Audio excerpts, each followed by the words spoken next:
खुदा करे वो जल्द बाहर आ जाएं और आप खुद उनसे पूछ लें। हुकूमत में इतनी क़ुव्वत नहीं है कि वो एक दिन भी चल सके। जो लाए हैं वही चला रहे हैं, और जो लाए हैं वो कब उसका अपना सहारा जो है, वो कंधा जो है वो उठा लेते हैं। जिस दिन उन्होंने कंधा उठा लिया उस दिन वो हुकूमत नहीं हो।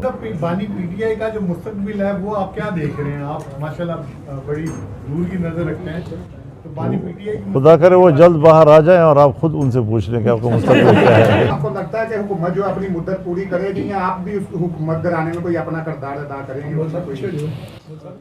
देखिए, हुकूमत में इतनी क़ुव्वत नहीं है कि वो एक दिन भी चल सके।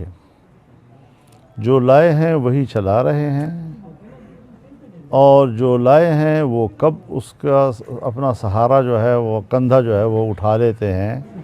जिस दिन उन्होंने कंधा उठा लिया उस दिन वो हुकूमत नहीं हो। आपके सामने करना चाहता हूँ वो अभी जो नया कानून पीका पास हुआ है, तो मैं ज़रा आपके नोटिस में ये बात ले आऊँ कि इस्लामाबाद में आपका एक वफ़द मुझे मिला था और उनका मौक़िफ़ मैंने सुना और उनके साथ मैंने मुज़ाकरा भी किया और उसके फ़ायदे और नुकसानात के पहलुओं पर बहस भी की।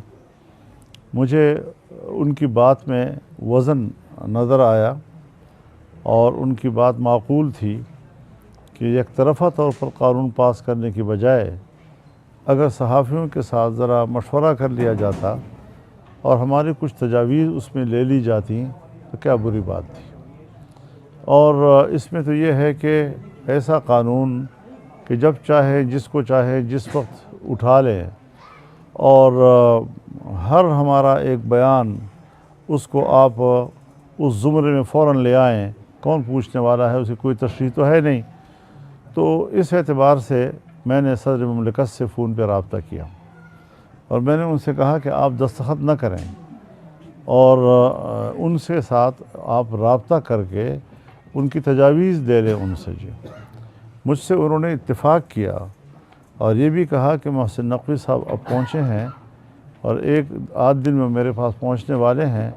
मैं उनकी ज़िम्मेदारी लगाता हूँ कि वो सहाफ़ियों के साथ राब्ते में आ जाएँ और फिर उनके कुछ जो तजावीज़ होंगी वही मैं फिर गवर्नमेंट को भेज दूँगा कि उसमें आप शामिल कर लें।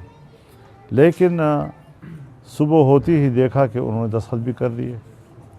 अब इस किस्म की गैर ज़िम्मेदाराना अंदाज़ कि आप एक शरीफ आदमी के तौर पर सदर मुमलिकत की हैसियत से एक बात कर लेते हैं और फिर उसके बाद आप उस पर दस्तखत करके उसका गज़ट कर लेते हैं, तो मैं अब भी समझता हूँ कि सहाफ़ियों की उसमें तजावीज़ ली जाए, उनसे बातचीत की जाए, जो माक़ूल तजावीज़ हों उनको कबूल कर लिया जाए और तरमीम के ज़रिए से उसको इस कानून का हिस्सा बना दिया जाए। तो ये दो बातें इस वक्त मेरा ख़्याल था कि मैं आपके गोश गुज़ार कर लूँ। मज़ीद अब अगर सूरत हाल पर आपके सवालात होंगे तो। दोस्त समझे जाते हैं ज़रदारी, और आपकी फ़ोन पर बात हुई जैसे आपने बताया, फिर भी उन्होंने दस्तखत कर दिए, आपके पुराने दोस्त हैं, आपका दिल नहीं टूटा? तो मैं उनको पुराना जानता हूँ।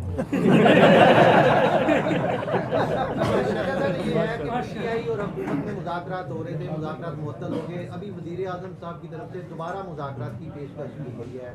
आप ज़ाहिर है पहले भी इस तरह के माहौल में आपका इतना बड़ा अहम किरदार है। आप क्या समझते हैं कि पीटीआई को दोबारा मुज़ाकरात पे आना चाहिए, या ये दोनों फरीकैन में मुज़ाकरात कैसे हो सकते हैं?